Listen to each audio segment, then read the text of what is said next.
This video will talk about my Gadget 2. For my Gadget 2, I made a pair of smart headphones. So some things we will discuss are the heart of the headphones, that is the board that does all the work. Um, the housing for the headphones, how I constructed it, what it's made up of, and software that I used, and finally problems that I ran into and things like that. So talking general, um, what are these smart headphones? So essentially, it is a pair of normal headphones with the little addition that it allows you to control your media player from themselves. So you don't have to type at your computer or what have you. So what does that entail? Well, I guess the most interesting thing for me was to have a pair of headphones where when I take them off, the music pauses automatically, and when I put them back on, the music plays automatically. Because it's a pain when I have friends come talk to me and I have to fiddle around with my computer to get the music to pause, and then when I'm done talking to them, I have to rewind and get back to the part that it was on, and blah blah blah blah. So that was important to me to have the headset pause and play automatically.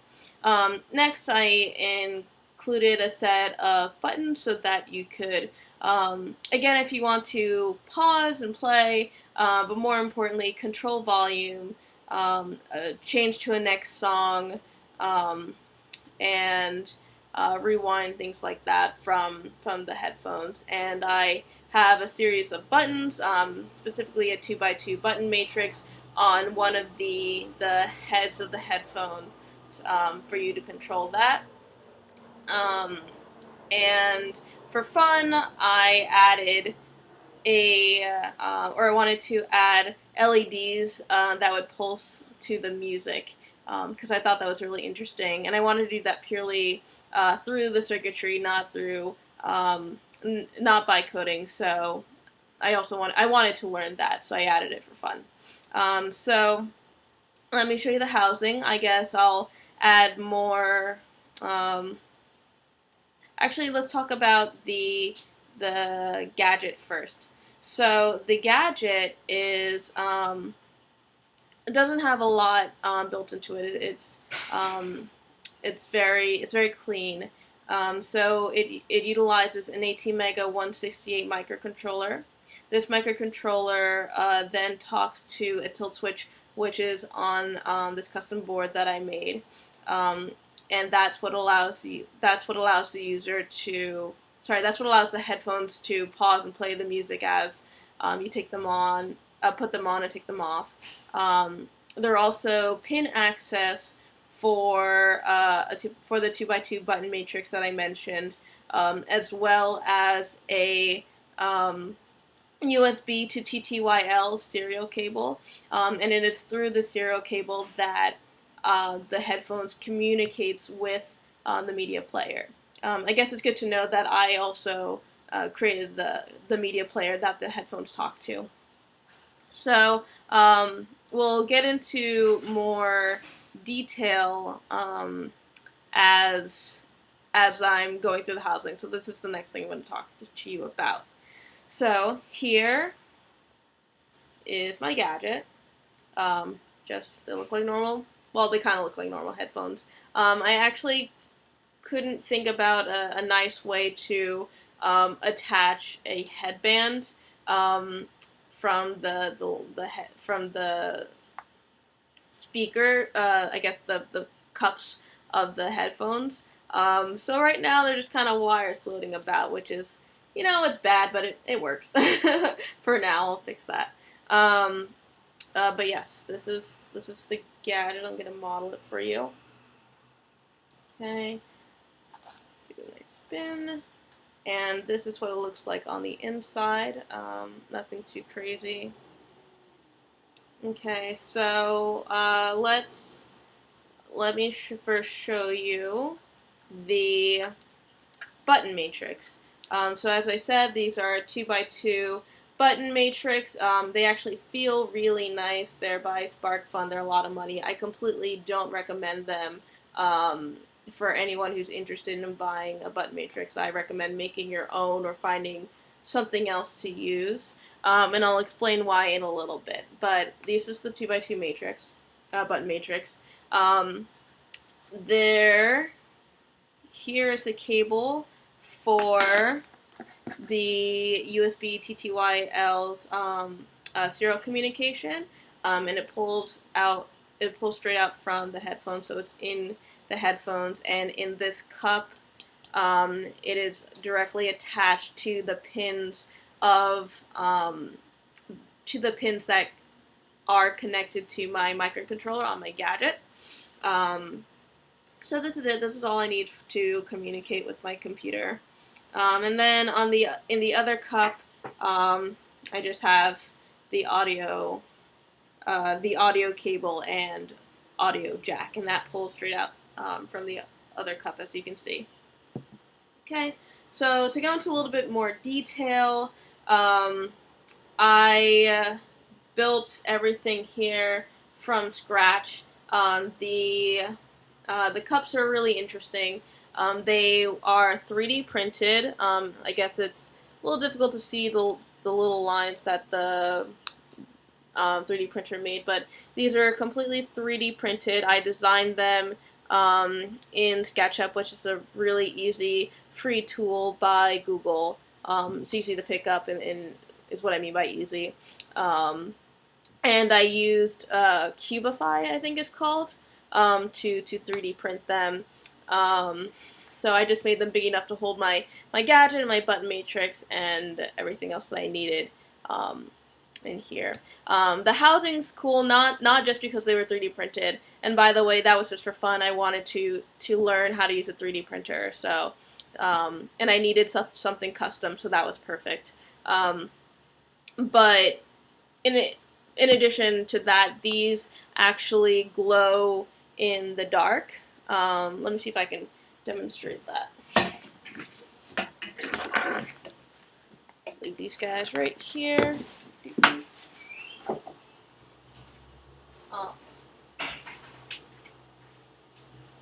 Maybe I'll probably add a second video to show that. It's a little difficult in this lighting, but they do glow in the dark, which is awesome.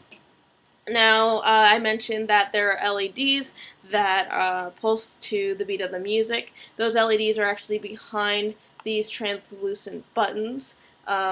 So as the music's playing, you can actually see them light up behind these buttons. So the button matrix and a set of speakers is in this cup. In the other cup is my gadget and another set of speakers. Okay, so when we look on the inside, I also created these squishy parts for the ear cups. They're very comfortable. I love them. They actually provide really nice, what's the word I'm looking for? Sound blocking. They do a good job of blocking outside sound. And I think, well, before I continue, what I want to mention about these is that I used felt and leather to construct these. It's not the cheapest thing, but it comes out looking pretty nice. Well, if you do a better job than I did, of course. And they're very, very soft. So that was that. I have some felt lining that covers up the speakers. The only thing what I was going to mention before is that I bought really cheap speakers by Panasonic. I'll add more details to what those speakers were. They have great quality, only cost $5. And the only thing I wish I had done differently is that you notice the thickness of these cups. I think I made them into, I think they're 1.5 inches thick, and that's great because it holds all of my gadgets and buttons and things. My only complaint is that I wish I had put my speakers, which are at basically the front of the cup, closest to the inside of the felt, actually directly behind it. I wish I had pulled it further back so that the sound would kind of echo and hit the walls of the cup and pull forward to your ear. I think that would have a nicer sound. Right now, I think the sound is too close to my ears, and I don't like that too much. But that's the housing. 3D printing, leather, felt, lots of wires. Let me see. Is there anything else I want to mention? Oh, sorry. Excuse me.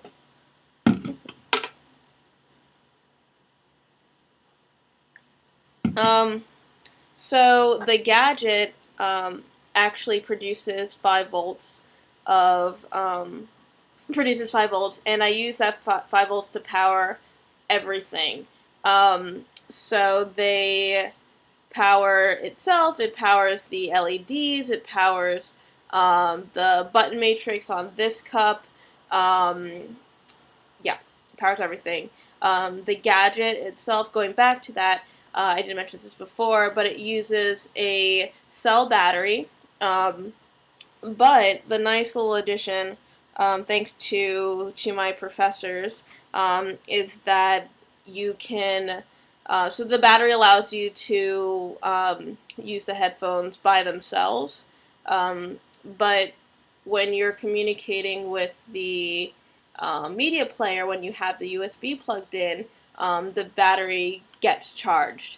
So you never have to worry about replacing the battery, or at least you won't have to worry about it for a very long time. So that's a very cool addition, in my opinion.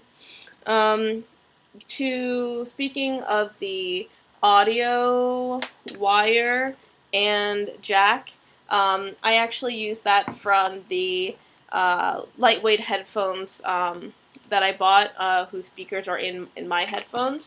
I tried to build my own audio jack and wire thing. You can see it here. So this is the audio jack. It's a pretty nice one.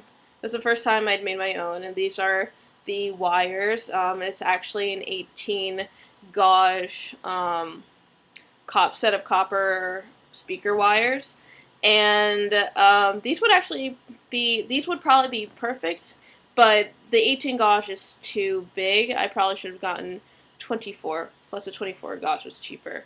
So they don't fit very well in the 3.5 millimeter audio jack, and subsequently these are completely useless to me. So I didn't really have enough funds or time to rebuild the audio jack, so I stuck with using what the Panasonic cable gave me. And I guess I'll keep mixing in things about the housing and the gadget that I'm forgetting now. So moving on to the media player. So as I said, I made the media player from scratch. I used processing to do so. I'll actually include a little screen video of the media player working, and I'll use the buttons, the headphones while I'm showing that media player so you can see it working alongside it. But as I said, I used processing to build my media player. It's actually a really cool system. I'm very proud of it. I put in a lot of work for my entire project. Lots and lots and lots of days of work.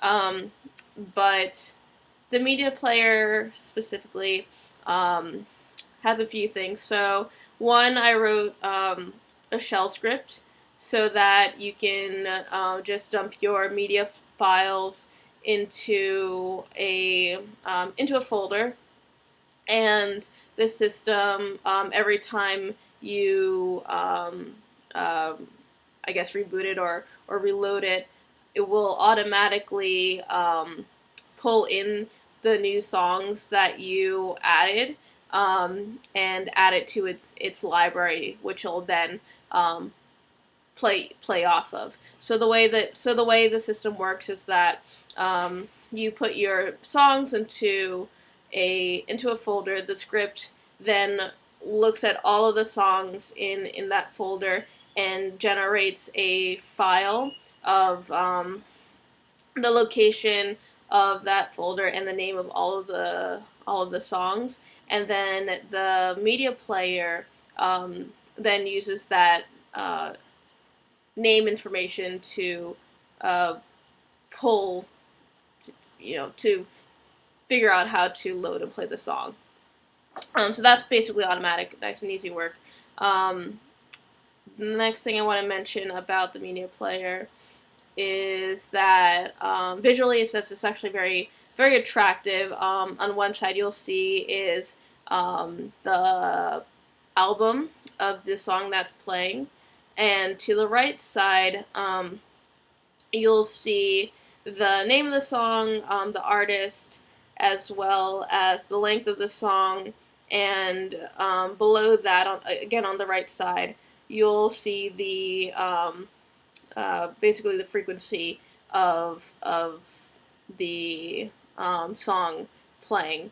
And so coded all of that up in processing. The colors are specifically chosen.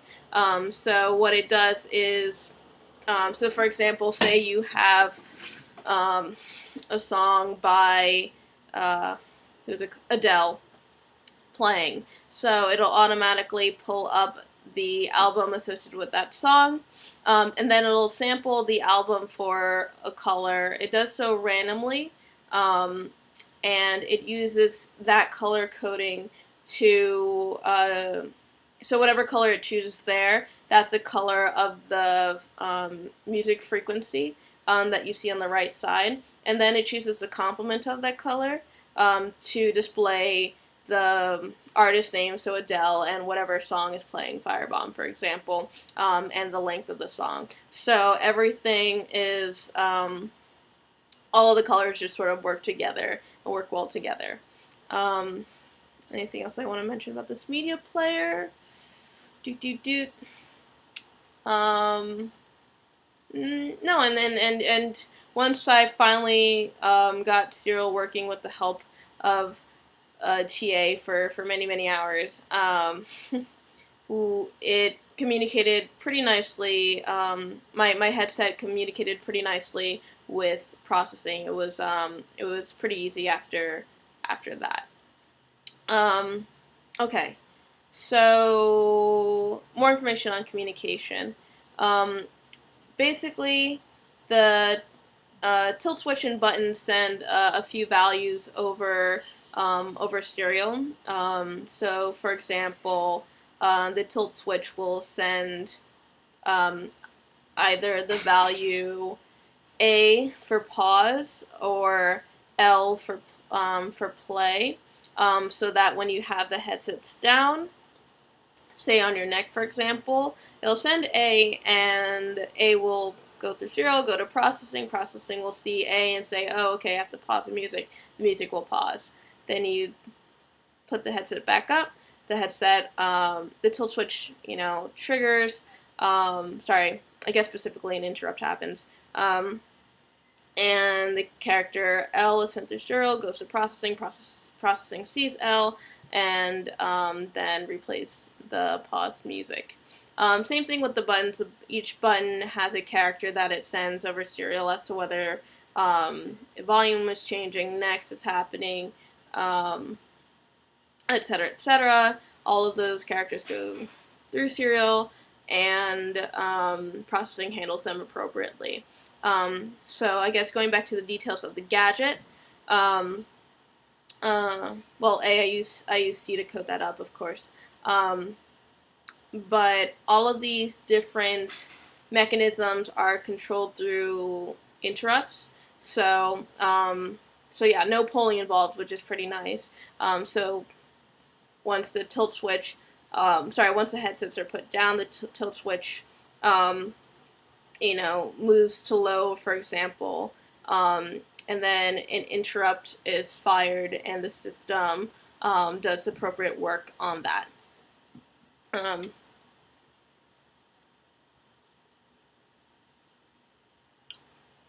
and that's true for the buttons as well. Everything's done through interrupts. The code's pretty clean, and I'll actually be uploading all of that, so you'll see that yourself. Um, Finally, problems that I ran into. So one were these terrible, terrible SparkFun buttons. In our class, I definitely 3 people, including myself, used it. I'm not sure if more people did, but no one was able to get them to work. Out of the 3, no one was able to get them to work. I'm not sure what the other 2 problems, what the problems for the other 2 people were. But for me, so for example, I mentioned that each button had a character associated with it that it then sent through serial, and then processing dealt with it. So let's say that this was associated with the character A, B, C, D, right? So if I press this button, then the character A would correctly be sent. However, if I press this button, A would also be sent. And sometimes these buttons just wouldn't do anything, for example. Other things that happen is I would click it, and A would be sent, and then if I hold it down, B would be sent. And if I press this button, A is sent. So I had lots of weird issues like that. I wasn't really sure how to, like, why those problems were happening, and I wasn't sure how to handle them. So the major working component in that case was the tilt switch. The tilt switch actually worked perfectly, and you'll see that when I upload the video for the media player running. I'll include the terminal below so that you can see what characters are being sent, and then you can see on the media player the effects of it. Other problems I ran into, serial just took a long time to get working. I didn't have knowledge of it prior to working on this project, so I didn't really know what I was doing there, and so I had to really rely on the help of the TAs to get it working, and he was able to help me get it working pretty late in the night, which was I'm really thankful for. Thank you, Ben. So other than that, the LEDs. So as I mentioned, I wanted to get them working purely through circuitry because I thought that was interesting, having a programming background. I just wanted to do something different.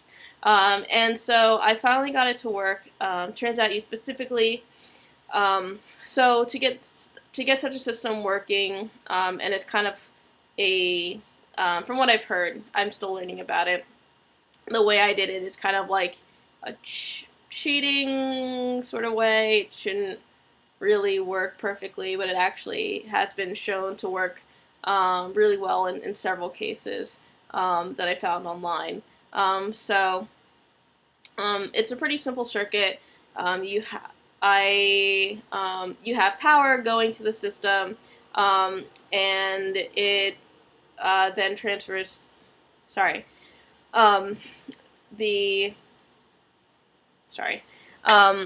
Basically, it utilizes some sort of power, your LEDs, of course, and the main component of the system is a transistor.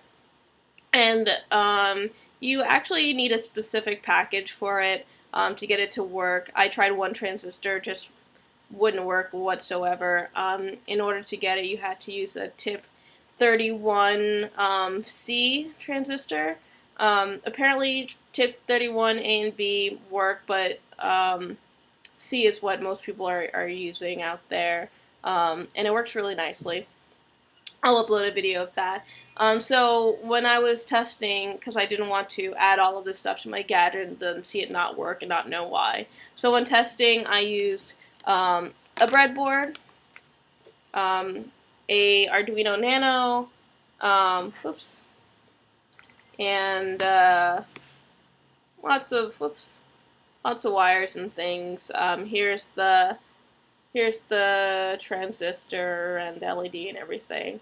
And so I used that to do some testing. Finally got it working, and unfortunately didn't have enough time to incorporate it under under my button. So there are LEDs here underneath these buttons, and they're set up to work. I just didn't have the time to incorporate the transistor and connect that to the audio signal in a nice way. So these LEDs actually don't light up, but I have a video of the test working if you're interested in that.